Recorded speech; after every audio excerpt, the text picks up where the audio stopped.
Well, the US's long-awaited national security strategy has been published, and it reveals the Trump White House's vision of America's future in the world. This includes a focus on Latin American relations and immigration, and it questions its future relationship with Europe. The document contains the lines, "Should current trends continue, the continent will be unrecognisable in 20 years or less. As such, it is far from obvious whether certain European countries will have economies and militaries strong enough to remain reliable allies." Let's take a closer look at this rather disturbing document with Catherine Kluver-Ashbrook. She's an expert on US policy and is senior advisor with the Bertelsmann Foundation. Welcome to DW. Sum up for us what we learn about this administration's views on migration and reducing America's global focus.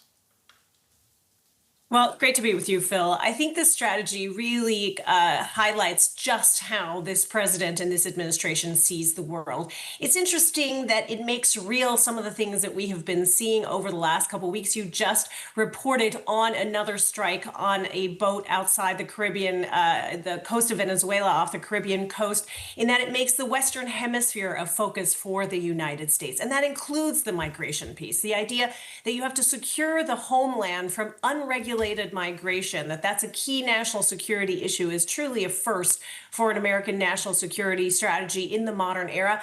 And the fact that the Western Hemisphere plays so largely in this strategy. And we've seen it, of course, not just with the administration's plans for Venezuela, but also in its rebuke of the Colombian president, in its financial aid to the Argentinian administration, in its meddling, at least verbally, in the election in Honduras, in the tariff ricochet games with Brazil. The United States is asserting a much larger control operator role in Latin America, and that extends then by way of sort of the wider Western Hemisphere to wanting to exert more control, of course, over Mexico and Canada. And to make that clear is, in that sense, a novelty. We've all been suspecting it, but it makes clear that this administration believes in this idea of spheres of influence and sets itself alongside other powers which control spheres of influence, i.e. Russia's attempt to control the Eurasian continent, and then, of course, China to control Asia. So those are the key components there. Right. And then, of course, the European questions are particularly pernicious for European allies. And we'll come to that. But just to finish on this notion of spheres of influence, the corollary to this is ours and that's yours is Russia, China, you do your thing over there and we'll do our thing over here, but you stay out. Well, that's absolutely the case. And if you look at the 28-point peace plan, quote unquote, that the Russians and the United States co-presented before it was heavily edited by the Europeans in Geneva and Abu Dhabi and elsewhere in these ongoing negotiations, that seemed like a divorce plan toward the Europeans, which is to say that we want to bring Russia back into the fold of the great economies. By the way, none of this is new. None of these are new plans for the Trump administration. Donald Trump wanted Russia to rejoin the G7, to become the G8 in the first Trump administration. He's been eyeing, and by the way, the reindustrialization strategy makes an appearance in the national security strategy, that Russia become a massive market for American industrial goods, so that there's a new kind of relationship there. But he is retreating from the North Atlantic Treaty Organization, at least in practice, and then narrowing down and sort of really putting his focus on changing the mainstream centrist political forces in Europe and announcing that the United States will do more to influence that kind of change. That is a wholesale break with American foreign policy of the last 80 years. Wow, you're racing ahead of me, because that was my next question on Europe, where on the one hand he says, well, yeah, you do your thing. But on the other hand, he says, but we'll be doing our thing with you as well politically. And so this is there are a lot of far-right groups in Europe that are going to be very heartened by this. Oh, yes, and they've been doing all of their bidding in Washington over the last weeks and months. Nigel Farage, the head of Reform UK, has been to Washington a couple of times. There were far-right anti-abortion organizations who paid for his trip to speak in front of the American Congress. Senior figures in the German Alternative for Germany have been not only in the Eisenhower office building, but speaking specifically to the colleagues who drafted this national security strategy, which is to say that they underscored that there is very little freedom of speech in Europe. None of these things, by the way, are true or have any echo in actual reality. But the point of the matter is that this is an ideological bridge that's being built between some of the most extremist parties on the European continent, some of which who internal and, by the way, external intelligence agencies have seen as threats to democracy. And the fact that the greatest, largest constitutional democracy still in existence that wants to celebrate its 250th anniversary of its own democratic founding next year is now shouldering up to those kind of forces in Europe, saying that Europe needs to be rethought, introducing ideas of the great replacement theory, a conspiracy theory which has been entirely debunked, into a national security strategy. Again, Phil, that is a break with 80 years of American foreign policy. Right, we crammed quite a lot in that 4 minutes. Thank you so much for helping us do that, Catherine. Catherine Kluver, Catherine Kluver Ashbrook from the Bertelsmann Foundation. Thank you. And for more analysis of this document, I'm now joined by David Dunn, Professor for International Politics at the University of Birmingham. David, we just heard this strategy that brutally criticizes allies in Europe. What's your take on this? Well, it is an extraordinary document. It's a repudiation of the American leadership role for the last 80 years. There is no one guiding intellectual idea here. There's different approaches to different regions. So, for example, it says it doesn't criticize people who are undemocratic and doesn't want to promote democracy, and yet it's happy to criticize Europe for being too liberal, it seems. It does reserve special criticism for Europe, describing the idea, undefined, that Europe will be non-European in 20 years' time. I think that's the point about ethno-nationalism. So there's the hint, underlying hint of racism in the document, as well as the attacks on the idea of liberal values being a betrayal of what they regard as that tradition.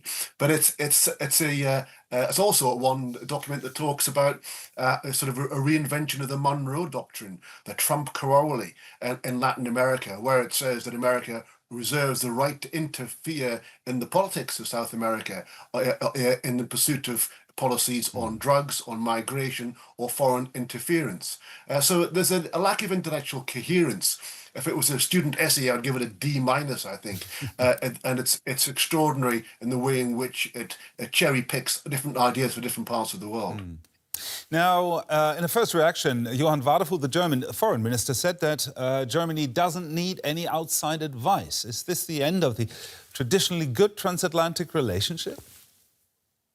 Well, this document tears that up, actually. I mean, traditionally, American foreign policy documents talk about the importance of allies, about the shared values and shared interests and the common heritage in the West and across the Atlantic. None of that is here. Instead, we get carping and criticism of Europe in a special way. So I think it's very clear the direction of travel under this administration. America first means America abandoning its traditional approach to European security. We see that in the way in which it talks about Russia and China. I think the clear message here is that Europe needs to prepare to stand alone and cannot rely upon this version of America under this leadership. Now, this document also breaks with decades of attempts to be the only superpower. It says the United States rejects the ill-fated concept of global domination for itself. What does this mean in the new multipolar world order? Well, it seems to hint at the idea of spheres of influence, and we see this in the way in which they are trying to appease Russia and to force Ukraine to cede even more territory. It's almost saying, we reserve the right to behave any way we like, and indeed the actions of the illegal actions against boats of Venezuela seem to demonstrate that. We reserve the right to behave any way we like in Latin America, and by implication, other countries can have their own spheres of influence. So it is is a reversion to a 19th century version of American foreign policy. Before America learned the two hard lessons of the 20th century, that actually America retreating onto itself serves neither its own interests or the interests of global security more generally. Briefly, if you can, does Europe need to be afraid? I think Europe needs to recognize that it can't rely on America in the same way that it has done for the last 80 years. Europe needs to actually recognize that this is a very different version of America, one that is not just the whims of Donald Trump, but actually is institutionalizing a different approach to the world. And it needs to take on board the strategic implications of that Europe needs to be more unified and more purposeful in thinking about its own security and its own interests, and cannot assume that the old world order is still present. David Dunn, Professor for International Politics at the University of Birmingham, thank you very much for your insight. Thank you. Jürgen Hart is the foreign policy spokesperson for Germany's governing Christian Democratic Party. He says it appears the document has been influenced by extremist opinion in Europe and perhaps even Russia's president. He mentioned that he wants to engage actively in politics in European Union member states. We did not in US, and we expect that US is not doing so in German democracies. The assessment of the US president on Europe is very much single colored, maybe due to information he got from the wrong sides, like right radical parties in Europe, or sometimes it sounds like Putin talking about Europe. Now, if this document is in line with policies put forward by Europe's far-right parties, what would that mean for Germany? I put that question to DW's chief political correspondent, Nina Hase.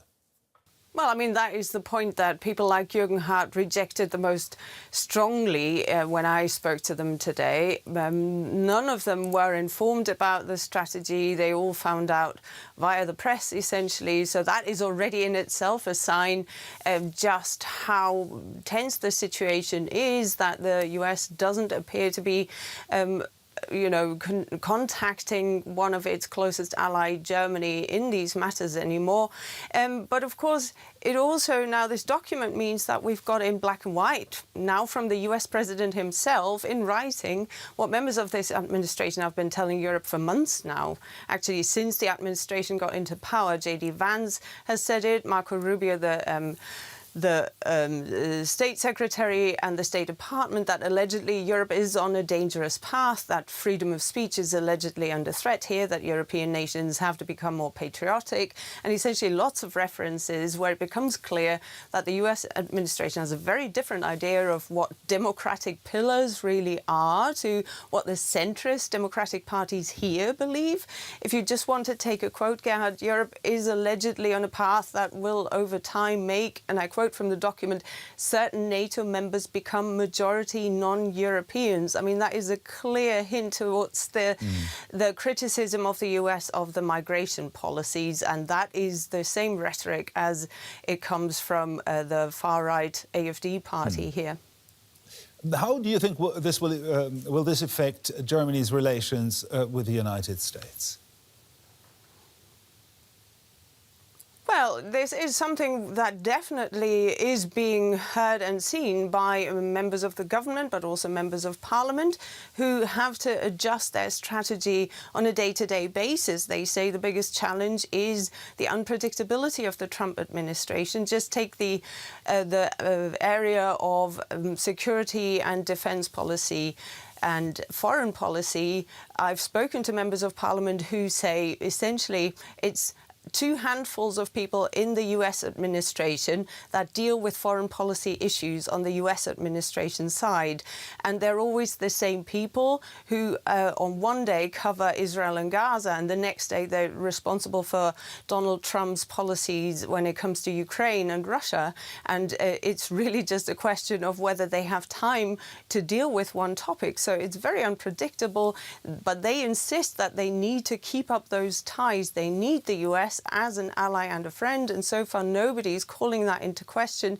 They say they've got positive signs. They had positive signs at the NATO summit that the US is still considering itself a vital member, but of course this document also contains thinly veiled threats towards Europe if you don't change your policies regarding migration, if you don't open your markets, if you don't stop all those lawsuits against our social media platforms, then we're going to call into question whether or not we want to be your ally. DW's chief political correspondent Nina Haase there. Thank you, Nina.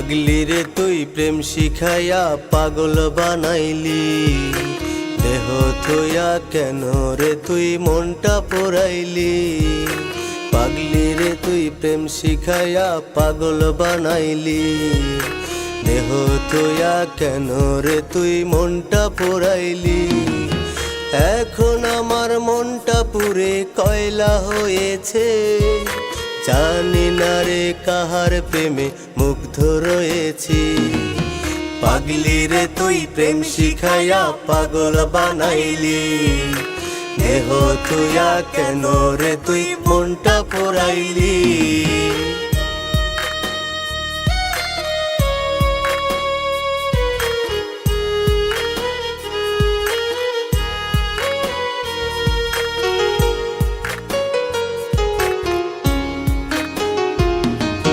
কেউ পুরে প্রেম আগুনে কেউ বা তুষের আগুন প্রেম আগুনে মন পুরে যার চলে আরো দ্বিগুণ কেউ পুরে প্রেম আগুনে কেউ বা তুষের আগুন প্রেম আগুনে মন পুরে যার চলে আরো দ্বিগুণ কোন আগুনে পুরাইলি তুই করলি বেইমানি দেহ তুইয়া কেন রে তুই মনটা পোড়াইলি পাগলি রে তুই প্রেম শিখাইয়া পাগল বানাইলি দেহ তুইয়া কেন রে তুই মনটা পোড়াইলি